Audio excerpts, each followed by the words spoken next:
तो चलिए अब इस वीडियो लेक्चर में हम बैक क्रॉस के बारे में स्टडी कर लेते हैं। बैक क्रॉस एक ऐसा क्रॉस होता है जिसमें आप पहले जो भी F1 का हाइब्रिड ऑर्गेनिज्म है उस F1 के किसी भी एक ऑफस्प्रिंग को फिर से या तो होमोजाइगस डोमिनेंट पेरेंट से या तो होमोजाइगस रिसेसिव पेरेंट से क्रॉस कर दो। ये जरूरी भी नहीं कि होमोजाइगस ही हो, डोमिनेंट या तो रिसेसिव किसी भी पेरेंट से आप उसको क्रॉस कर दो। किसको? F1 के ऑफस्प्रिंग को, F1 के किसी भी मेंबर को। That is what is back cross.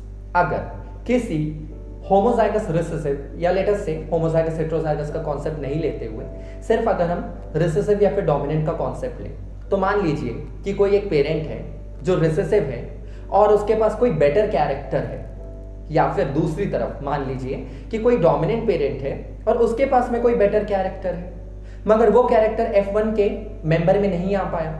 आप चाहते हो कि वो कैरेक्टर F1 के मेंबर में आ जाए। F1 के मेंबर में इन द सेंस कि F1 में जो आपने पेरेंट्स को क्रॉस करके जो आपने F1 का मेंबर बनाया, जो भी F1 का आपने ऑफस्प्रिंग बनाया, उस F1 के ऑफस्प्रिंग में वो कैरेक्टर नहीं है।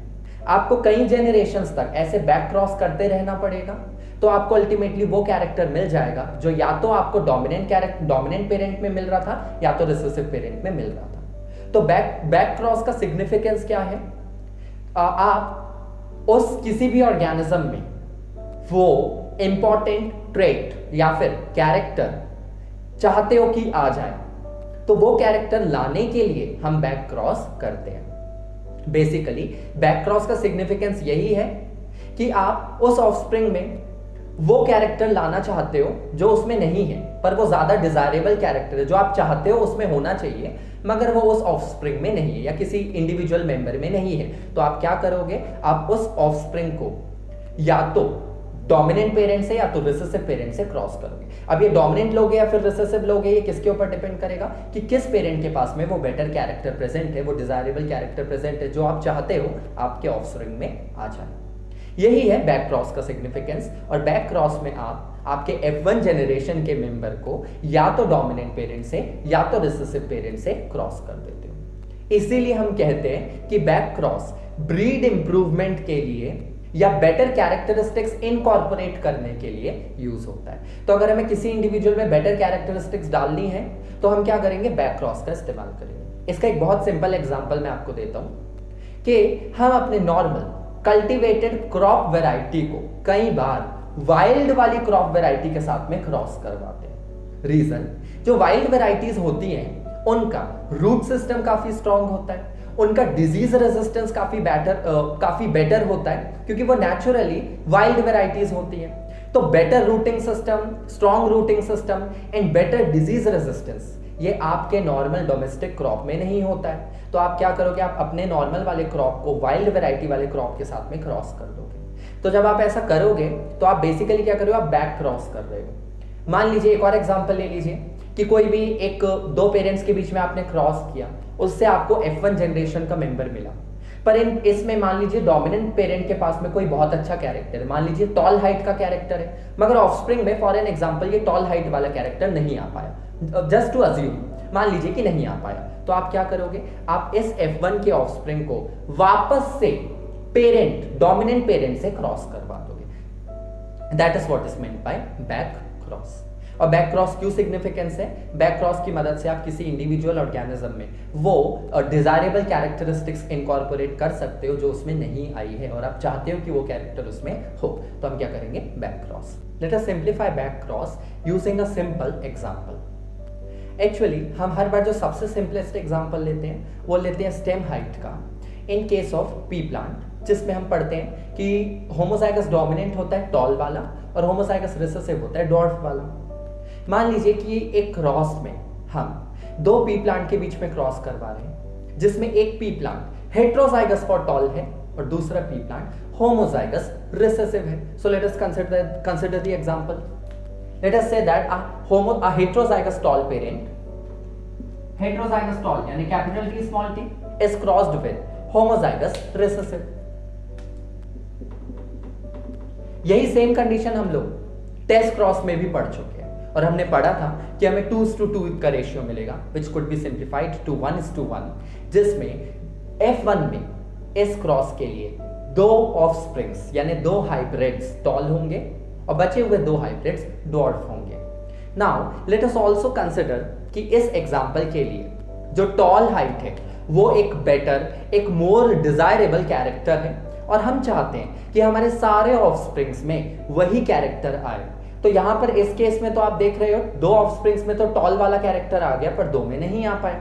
तो 2 हाइब्रिड कैसे हुए डॉर्फ, 2 हाइब्रिड कैसे हुए 2 और टॉल, इसलिए हमें 2:2 का रेशियो मिला। पर हम क्या चाहते हैं कि हमें सारे हाइब्रिड कैसे मिल जाएं टॉल। क्यों? क्योंकि better character, more desirable character, ज्यादा अच्छा कैरेक्टर कौन सा है यहाँ पर? Tall stem height. हम चाहते हैं सारे ऑफस्प्रिंग्स में हमें यही टॉल स्टेम हाइट मिल जाए। तो let us complete this cross first.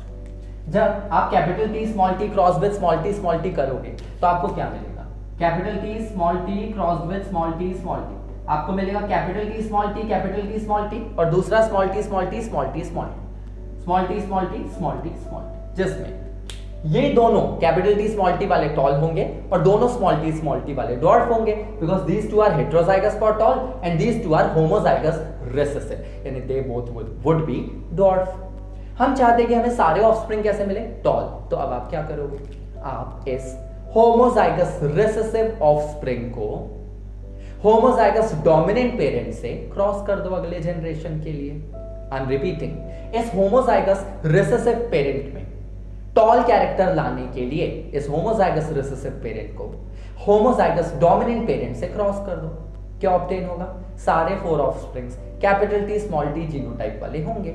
अगर एक भी कैपिटल T प्रेजेंट है तो कैपिटल T क्योंकि डोमिनेंट कैरेक्टर है, तो यानी कि उस कंडीशन में सारे ऑफस्प्रिंग्स, क्योंकि कैपिटल T स्मॉल t है, सारे ऑफस्प्रिंग्स कैसे होंगे? टॉल। और हमें यही कैरेक्टर तो चाहिए था। हमने ये कैसे किया? हमने ये बैक क्रॉस की मदद से किया। हमने बैक क्रॉस की मदद से क्यों किया? इसको जस्टिफाई करें तो इस स्मॉल t को हमने होमोजाइगस डोमिनेंट पेरेंट से क्रॉस कर दिया है। That is what is back cross. तो आप लोग इसको कंप्लीट कर लेते हैं।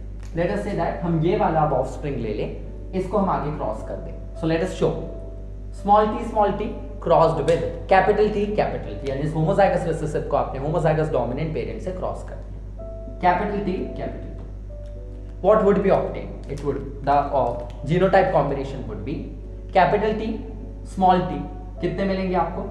4, और चारों कैपिटल T स्मॉल t वाले मिलेंगे। यानी यहाँ पर चारों ऑफस्प्रिंग कैसे होंगे? टॉल। ऑल 4 हाइब्रिड्स मींस जो पेरेंट से हाइब्रिड, जो हाइब्रिडाइजेशन के बाद पेरेंट से कंबाइन होकर जो बने वो हाइब्रिड्स हैं यहाँ पर। तो 4 हाइब्रिड या फिर 4 ऑफस्प्रिंग, कुछ भी लिख लो आप, F1 के मेंबर, F2 के मेंबर जो भी हैं, दे आर हाइब्रिड्स और the offsprings. So all 4 hybrids are tall. This R is written in short, don't get confused. All 4 hybrids are tall. क्या किया आपने? बैक क्रॉस की मदद से आपने चारों टॉल ऑफस्प्रिंग्स ऑब्टेन कर लिए। बेटर कैरेक्टर क्या था? Tall stem height. वही हमने इस क्रॉस की मदद से सारे 4 ऑफस्प्रिंग्स में ले आया। That is what is back cross. Back cross में एक और बहुत ही इंटरेस्टिंग एग्जांपल है और वो है एक स्पेशल प्रकार की मुर्गी का, जिसे हम कहते हैं एंडालुसियन फाउल। एंडालुसियन फाउल एक प्रकार की मुर्गी होती है जो 3 कलर दिखाती है, 3 कलर में होती है, black, white and greyish blue. Black homozygous dominant होता है, व्हाइट होमोजाइगस रिसेसिव होता है एंड ग्रेइश ब्लू हेटेरोजाइगस होता है। अब आप सोच रहे होंगे कि ब्लैक और व्हाइट के बीच में जब आप क्रॉस करोगे, जिसमें होमोजाइगस डोमिनेंट ब्लैक है और होमोजाइगस रिसेसिव व्हाइट है, तो आपको सारे ऑफस्प्रिंग ब्लैक मिलने चाहिए F1 में, मगर हमें ब्लैक नहीं मिलते। हमें F1 में सारे फाउल ग्रेइश ब्लू कलर के मिलते हैं। Now why is this an interesting example? क्योंकि ग्रेइश ब्लू कलर के जो फाउल हैं सारे, वो ज्यादा डिलीशियस एंड ज्यादा न्यूट्रिशियस माने जाते हैं, इसलिए वो महंगे बेचे जाते हैं, और ब्लैक और व्हाइट वाले सस्ते बिकते हैं।